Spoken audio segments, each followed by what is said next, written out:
Hello बच्चा party, कैसे हैं आप सब। आई होप आप सब अच्छे से होंगे, फर्स्ट क्लास होंगे और पढ़ाई भी अच्छे से कर रहे होंगे। तो आज की वीडियो में मैं आपको करवा रहा हूं बेस के बारे में। क्लास 10th के केमिस्ट्री का यूनिट नंबर 2 का टॉपिक बेस। पहले भी इससे हमने 2-3 वीडियोस के अंदर बेस के बारे में बात की, जो बेसिक इंट्रोडक्शन थी बेस के बारे में। आज हम बेस के बारे में क्या पढ़ेंगे कि स्ट्रॉन्ग बेस, वीक बेस कौन से होते हैं और उनकी प्रॉपर्टीज क्या होती हैं। इससे पहले हमने इंडिकेटर्स के बारे में पढ़ा, एसिड्स के बारे में पढ़ा, एसिड की फिजिकल और केमिकल प्रॉपर्टीज के बारे में पढ़ा, स्ट्रॉन्ग एसिड्स, वीक एसिड्स कौन से होते हैं, ऑर्गेनिक एसिड्स, मिनरल एसिड्स कौन से होते हैं, वो सारी डिटेल हमने लास्ट वीडियोस में कवर की। तो आज की वीडियो में हम कवर करने जा रहे हैं basis and properties of basis. Basis क्या होते हैं और प्रॉपर्टीज बेसिस की क्या होती हैं। तो एक शॉर्ट इंट्रोडक्शन मैं आपको दे देता हूं शुरू करने से पहले बेस के बारे में। अगर टेस्ट के अकॉर्डिंगली देखा जाए तो बेस वो सब्सटेंसेस होते हैं जिनका टेस्ट बिटर होता है, कड़वा होता है। जैसे इंट्रोडक्शन वीडियो में मैंने आपको बताया था, जैसे करेला हो गया, खीरा हो गया, ठीक है। अब इनका टेस्ट कैसा होता है, कड़वा होता है। अगर इनको आप टेस्ट करो, खाओ, तो कड़वा टेस्ट आता है इनका। तो दैट मीन्स कि जो उनके अंदर इंग्रेडिएंट प्रेजेंट है वो क्या है, बेस है, जिसकी वजह से वो कड़वापन आ रहा है। तो वो सब्सटेंसेस जो टेस्ट में बिटर होते हैं वो क्या कहलाते हैं, बेस कहलाते हैं। ये तो पहली डेफिनेशन होगी। अब बिना टेस्ट के कैसे पता किया जाए, वो पता किया जाता है इंडिकेटर की हेल्प से। नेचुरल इंडिकेटर यानी कि लिटमस पेपर। अगर हम रेड लिटमस पेपर को उस बेस के अंदर डालते हैं, ठीक है, अगर हम रेड लिटमस पेपर को बेस के अंदर डालते हैं तो वो किस में चेंज हो जाएगा, ब्लू में चेंज हो जाएगा। और अगर ब्लू लिटमस पेपर को उस सॉल्यूशन के अंदर डालते हैं तो उसमें कोई चेंज नहीं आएगी। यानी कि बेस जो है वो रेड लिटमस को ब्लू में चेंज कर देते हैं। ये दूसरी डेफिनेशन हो गई इसकी, ठीक है। सेकंड पार्ट, अब जो बेस के बारे में हमने जो स्ट्रॉन्ग बेस और वीक बेस पढ़ना है वो इसके अंदर हम पहले शुरू करेंगे, ठीक है। सबसे पहले बेसिस आ गया। Basis which is soluble in water is also called an alkali. Basis को हम अल्कली का नाम भी देते हैं, ठीक है। अल्कली भी कहा जाता है बेसिस को, जो सॉल्युबल हो जाते हैं वाटर के अंदर, तो उन बेसिस को हम अल्कली भी कहते हैं। जैसे सोडियम हाइड्रोक्साइड हो गया, ठीक है।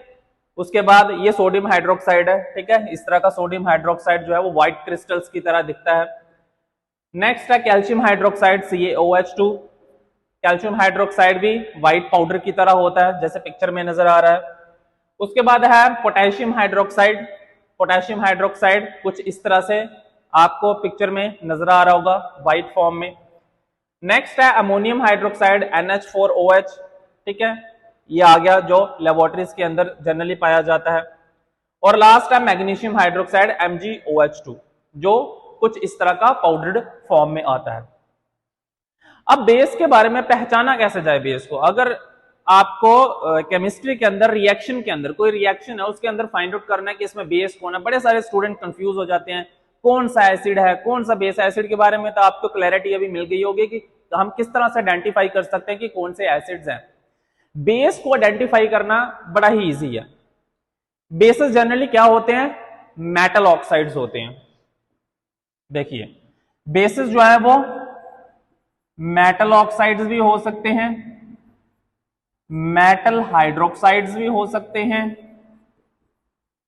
मेटल कार्बोनेट्स भी हो सकते हैं और मेटल हाइड्रोजन कार्बोनेट्स भी हो सकते हैं। ये सारे बेस की कैटेगरी में आएंगे। एग्जांपल जैसे मेटल ऑक्साइड में आ गया Na2O, ये क्या है, बेस है। या MgO वो क्या है, बेस है। या K2O वो क्या है, बेस है। तो जितने भी ऑक्साइड्स, मेटल ऑक्साइड, ध्यान रखिए मेटल ऑक्साइड्स, जितने भी मेटल ऑक्साइड्स होते हैं वो सारे बेस होते हैं। समझ आ गया। दूसरा, जितने भी मेटल हाइड्रोक्साइड्स होते हैं जैसे NaOH, Mg2OH, जैसे यहां पे एग्जांपल दी थी, ठीक है। NaOH, CaOH, KOH, ठीक है, NH4OH, MgOH2, ये सारे क्या है, बेस है। क्यों, क्योंकि ये हाइड्रोक्साइड्स की फॉर्म में है, मेटल हाइड्रोक्साइड, सिर्फ एक को छोड़ के, दैट इज अमोनियम। ये एक मेटल नहीं है, बाकी सारे जो है वो मेटल हाइड्रोक्साइड्स हैं। तो जितने भी ऑक्साइड्स और जितने भी हाइड्रोक्साइड्स यानी कि metal hydroxides, metal oxides and metal hydroxides are called bases, वो बेस की कैटेगरी में आएंगे। अब जितने भी मेटल कार्बोनेट्स होंगे जैसे Na2CO3 मेटल कार्बोनेट्स, जितने भी मेटल कार्बोनेट्स होंगे वो भी बेस होंगे, जैसे Na2CO3 है सोडियम कार्बोनेट। जितने भी मेटल हाइड्रोजन कार्बोनेट्स यानी कि जैसे example NaHCO3 sodium hydrogen carbonate, ये भी बेस आता है। तो यानी कि बेस क्या है, जो भी मेटल ऑक्साइड्स, जो भी मेटल हाइड्रोक्साइड्स, जो भी मेटल कार्बोनेट्स, जो भी मेटल हाइड्रोजन कार्बोनेट्स होंगे वो सारे के सारे बेस होंगे। बस समझ लीजिए इसको, शॉर्ट तरीका है याद रखने का और इजी मेथड कि बेस क्या होंगे। जिनके भी लास्ट में मेटल, पहले मेटल होगा और लास्ट में ओ होगा, ऑक्साइड होगा तो वो बेस होगा। स्टार्टिंग में मेटल होगा लास्ट में OH होगा तो बेस होगा। स्टार्टिंग में मेटल होगा और लास्ट में कार्बोनेट यानी कि CO3 होगा तो बेस होगा। स्टार्टिंग में मेटल और बाद में HCO3 होगा तो वो भी बेस होगा। वो सारे बेसिस होते हैं, ठीक है। तो ये हो गया बेसिक आपको बेस के बारे में कि बेस एक्चुअली में होते क्या हैं, ठीक है। चलिए नेक्स्ट करते हैं। अब क्लासिफिकेशन बेसिस की, जैसे क्लासिफिकेशन ऑफ एसिड्स की थी उसी तरह से क्लासिफिकेशन है बेसिस की depending on the H positive and OH negative ions. अब H पॉजिटिव और OH नेगेटिव की आयंस के बेस के ऊपर बेसिस जो है वो दो तरह के होते हैं, एक स्ट्रॉन्ग बेस, एक वीक बेस। स्ट्रॉन्ग एसिड को हम कंपेयर करके चलेंगे इनके साथ। स्ट्रॉन्ग एसिड क्या था, सबसे पहले हम रिवाइज कर लेते हैं स्ट्रॉन्ग एसिड। स्ट्रॉन्ग एसिड्स वो एसिड्स होते थे जो कंप्लीटली डिसॉल्व होते थे वाटर के अंदर और प्रोड्यूस करते थे H पॉजिटिव आयंस। एसिड के बारे में बता रहा हूं, बेस के बारे में नहीं, ध्यान रखिए। और स्ट्रॉन्ग बेस क्या होंगे, ये तो मैंने बताया स्ट्रॉन्ग एसिड के बारे में। स्ट्रॉन्ग बेस वो बेस होंगे जो कंप्लीटली डिसॉल्व होंगे वाटर के अंदर और प्रोड्यूस करेंगे large amount of OH negative ions, वो होंगे स्ट्रॉन्ग बेस, ठीक है। इंट्रोडक्शन बता दूं अभी आपको एसिड्स के बारे में। पहले एसिड्स, जैसे एसिड्स था और स्ट्रॉन्ग एसिड्स कंपैरिजन बता देता हूं सो दैट इजी हो आपको लर्न करना। और स्ट्रॉन्ग बेस, स्ट्रॉन्ग एसिड और स्ट्रॉन्ग बेस, ठीक है। स्ट्रॉन्ग एसिड्स क्या होते थे, जो कंप्लीटली डिसॉल्व हो जाते थे वाटर के अंदर, जैसे HCl है, और क्या प्रोड्यूस करते थे H positive plus Cl negative ions, H positive ions. और स्ट्रॉन्ग बेस क्या होगा, जो कंप्लीटली आयोनाइज हो जाएगा वाटर के अंदर बट क्या प्रोड्यूस करेंगे OH नेगेटिव आयंस, ना कि H पॉजिटिव आयंस। जैसे NaOH हो गया, बेस है, क्यों, हाइड्रोक्साइड है, मेटल हाइड्रोक्साइड है। अब ये कंप्लीटली डिसॉल्व हो जाएगा वाटर के अंदर और क्या प्रोड्यूस करेगा Na positive plus OH negative ion. Base के अंदर OH नेगेटिव आयन प्रोड्यूस होते हैं, एसिड्स के अंदर H पॉजिटिव आयंस प्रोड्यूस होते हैं। दोनों में डिफरेंस है, याद रखने के लिए। समझ आ गया। चलिए आगे बढ़ते हैं। जैसे स्ट्रॉन्ग बेसिस हो गए वो बेसिस जो मोर number of hydroxide ions produce करते हैं एक्वा सॉल्यूशन के अंदर, वो कहलाते हैं बेस। अभी मैंने एग्जांपल बता दी, जैसे NaOH, KOH और NH3OH है। NaOH है, ठीक है। NaOH को जब वाटर के अंदर डिसॉल्व करेंगे तो Na positive OH negative ions release होंगे। तो OH नेगेटिव आयंस अगर रिलीज हो रहे हैं तो that means NaOH is a strong base. समझ आ गया। चलो आगे है वीक बेस। जैसे वीक एसिड थे वैसे वीक बेस है, बस डिफरेंस कहां आ जाएगा OH नेगेटिव आयंस के बीच में। वीक बेस वो बेस होते हैं जो पार्शियली डिसॉल्व होते हैं वाटर के अंदर और प्रोड्यूस करते हैं small amount of OH negative ions. क्या प्रोड्यूस करते हैं, स्मॉल अमाउंट में OH नेगेटिव आयंस को प्रोड्यूस करें, वो वीक बेस कहलाते हैं। समझ आया। चलो जैसे एग्जांपल है, मैंने बता दी less number of hydroxide ions, ठीक है। एग्जांपल के तौर पे NH4OH है, अमोनियम हाइड्रोक्साइड है। अमोनियम हाइड्रोक्साइड को जब वाटर के अंदर डिसॉल्व करते हैं तो ये पार्शियली आयोनाइज होता है और क्या प्रोड्यूस करता है, OH नेगेटिव आयन ही प्रोड्यूस करता है बट स्मॉल नंबर में। यहां पे क्या था, मोर नंबर, यहां पे क्या है, लेस नंबर। समझ आ गया। स्ट्रॉन्ग में हमेशा मोर number of oxide hydroxide ions जो है वो प्रोड्यूस होंगे, OH नेगेटिव आयंस। और जो वीक बेस होगा उसमें less number of hydroxide ions जो है वो रिलीज हो गया। तो ये हो गया strong base and weak base के बारे में। आई होप आपको समझ आ गया होगा। अब पढ़ते हैं प्रॉपर्टीज। जैसे एसिड्स की प्रॉपर्टी थी उसी तरह से बेस की भी प्रॉपर्टी है, physical as well as chemical. सबसे पहले फिजिकल कर लेंगे। फिजिकल पहली प्रॉपर्टी तो आ जाएगी कि बिटर इन टेस्ट है। अगर टेस्ट करते हैं तो कड़वापन आता है, ठीक है। अगर कोई भी आप ऐसी चीज खा रहे हैं जो कड़वी है, जिसका टेस्ट बिटर है, तो यानी कि समझ लीजिए कि वो बेस है, उसके अंदर जो इंग्रेडिएंट्स हैं वो बेसिक हैं, दैट्स वाई वो बेस कहलाएगा। सेकंड है बेस। जैसे देखो, पता नहीं करेले का जूस पी रहा बेचारा और शक्ल कैसी बन गई इसकी। जो भी करेले का जूस पिएगा उसकी शक्ल तो भाई साहब ऐसी ही बनेगी। तो समझ लीजिए कि इस करेले के जूस के अंदर क्या प्रेजेंट है, बेस प्रेजेंट है, क्योंकि बिटर है। टेस्ट पीने में ही जो मुंह का टेस्ट है वो कड़वा हो जा रहा है, तो इसलिए इसके अंदर क्या प्रेजेंट है, बेस प्रेजेंट है। नेक्स्ट, बेसेस फील सोपी टू टच। बेसिस, ये सेकंड फिजिकल प्रॉपर्टी आ गई कि बेसिस को अगर हम टच करते हैं तो वो टच कैसा होता है, सोपी होता है। यानी कि जैसे आप सोप को, जस्ट साबुन को टच करते हैं ना, साबुन आपके हाथों में कैसे कर जाता है, स्लिप कर जाता है, सोपी टच होता है। तो उसी तरह से अगर हम बेस को टच करते हैं तो बेस का टच भी कैसे आता है, सोपी टच आता है, मींस स्लिपरी होता है। जैसे यहाँ पे देखिए, वाह वाह वाह वाह, हॉकी तो खेल रहे हैं बट गिर गिर के खेल रहे हैं। क्यों? क्योंकि वहां का जो सरफेस है वो क्या है, सोपी है। दैट मीन्स उस सरफेस के अंदर क्या प्रेजेंट है, बेस प्रेजेंट है, जिसकी वजह से ये स्लिप कर करके गिर रहे हैं। ठीक है, देख रहे हो, हॉकी खेल रहे हैं और बेचारे एकदम धड़म करके नीचे गिर रहे हैं। तो ये बेस हो गया, सेकंड फिजिकल प्रॉपर्टी आ गई बेस की। थर्ड प्रॉपर्टी है bases turns red litmus to blue. Bases जो है वो रेड लिटमस पेपर को ब्लू में चेंज कर देते हैं। अब लिटमस क्या है, इट्स अ नेचुरल इंडिकेटर, और किस लिए यूज होता है, to detect the acid and base. कौन सा एसिड है कौन सा बेस है उसको डिटेक्ट करने के लिए natural indicators, synthetic indicators, olfactory indicators, universal indicators का यूज किया जाता है। और जो मोस्ट कॉमन इंडिकेटर है वो लिटमस है। तो लिटमस जो है वो रेड लिटमस से ब्लू में चेंज हो जाता है, बट ब्लू जो है वो रिमेन एज इट इज रहता है अगर बेसिक सोल्यूशन के अंदर उसको डिप किया जाए या चेक किया जाए। जैसे चेक कर लेते हैं यहाँ पे, जैसे यहाँ पे एक सोल्यूशन है, ठीक है, ये एक सोल्यूशन है। अगर इसके अंदर हम ब्लू लिटमस पेपर डालते हैं, ठीक है, ब्लू लिटमस पेपर इसके अंदर डाला बट कोई चेंज नहीं आएगा इसके अंदर, नथिंग विल हैपन, कोई चेंज नहीं देखने को मिलेगा आपको। अगर ब्लू लिटमस पेपर को इसके अंदर आप डिप करेंगे सोल्यूशन के अंदर तो कोई भी चेंज देखने को नहीं मिलेगा। बट अगर हम रेड लिटमस को इसके अंदर डालते हैं तो इसका कलर भाई साहब कैसा हो जाएगा, कलर हो जाएगा इसका चेंज ब्लू में, रेड से क्या हो जाएगा, ब्लू। और तो अगर रेड लिटमस जो है वो ब्लू में चेंज हो रही है किसी भी सोल्यूशन के अंदर डालने से, तो that means that solution is a base. वो सोल्यूशन क्या होगा आपका, दिस इज अ बेस, ये बेसिक सोल्यूशन होगा, या एल्कली भी कह सकते हैं इसको, एल्कली और बेसिक सोल्यूशन। यानी कि ये सोल्यूशन क्या है, बेस है, इसलिए रेड लिटमस का कलर ब्लू में चेंज हो रहा है बट ब्लू के अंदर कोई भी चेंज देखने को नहीं मिल रही, तो that means it is a base. तो ये बेसिक हो गया। नेक्स्ट है fourth property, base conduct solution electricity in electricity.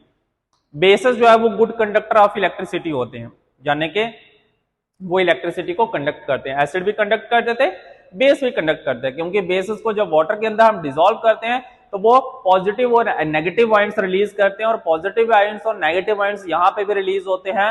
वो सॉल्यूशंस इलेक्ट्रिसिटी को कंडक्ट करेंगे ही करेंगे। ठीक है, जैसे हमारे पास यहाँ पे एक सोल्यूशन है और सोल्यूशन के अंदर ये बल्ब इस कनेक्ट किया गया, बल्ब को सॉकेट्स के साथ कनेक्ट किया गया है।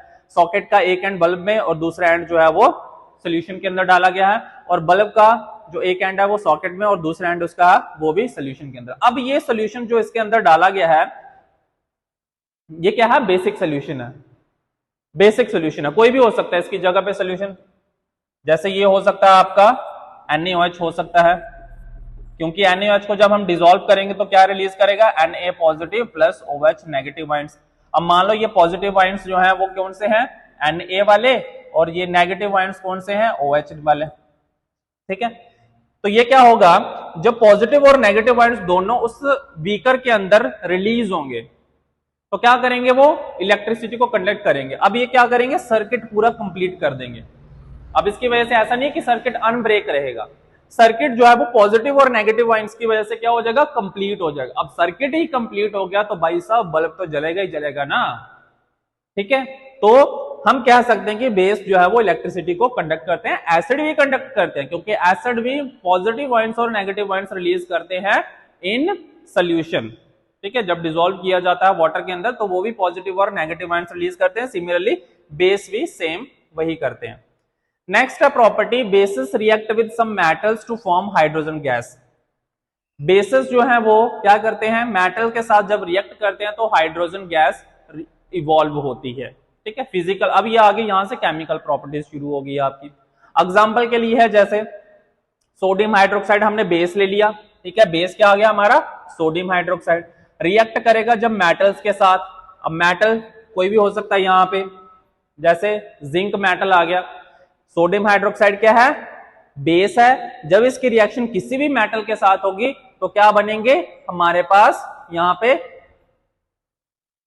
Na2ZnO2 सॉल्ट सोल्यूशन बनेगा और प्लस हाइड्रोजन गैस जो है वो इवॉल्व होगी, सॉल्ट सोल्यूशन यहां पे भी आएंगे, ठीक है।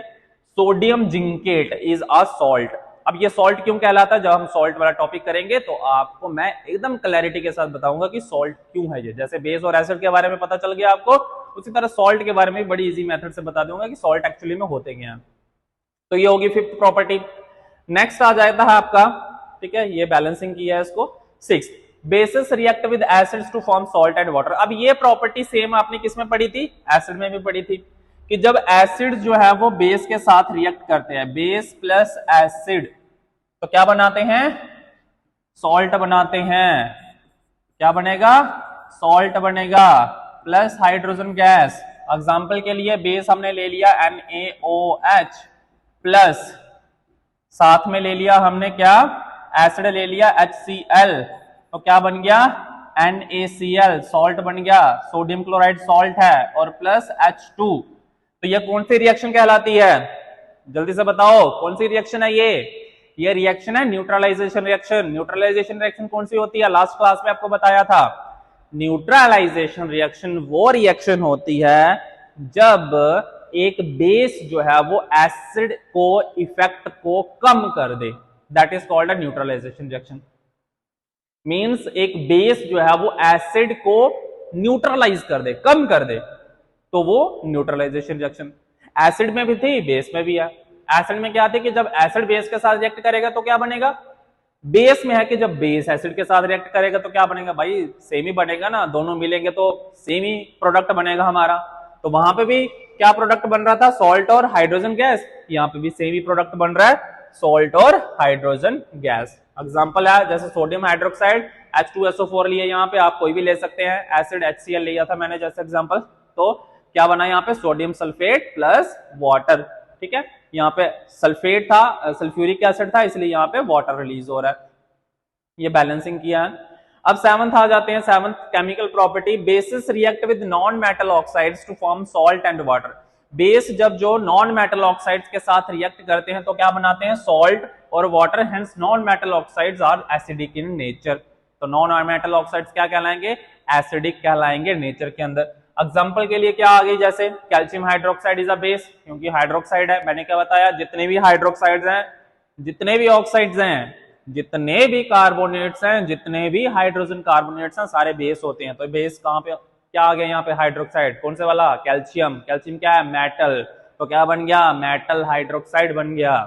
तो मेटल हाइड्रोक्साइड यानी कि कैल्शियम हाइड्रोक्साइड की रिएक्शन जब नॉन मेटल ऑक्साइड के साथ होगी, नॉन मेटल ऑक्साइड हो गया carbon dioxide, CO2 is a non metal oxide है ये। तो इस केस में क्या प्रोडक्ट बनेगा, कैल्शियम कार्बोनेट प्रोडक्ट बनेगा, कैल्शियम कार्बोनेट, और साथ में क्या बनेगा आपका, वाटर, ठीक है। तो कैल्शियम कार्बोनेट एंड वाटर जो है वो दो इस रिएक्शन के अंदर बनेंगे। तो ये आगे हमारी सेवंथ प्रॉपर्टी, ठीक है। चलिए अब नेक्स्ट आ जाता है पीएसके के बारे में, ये था हमारा बेस के बारे में, ठीक है।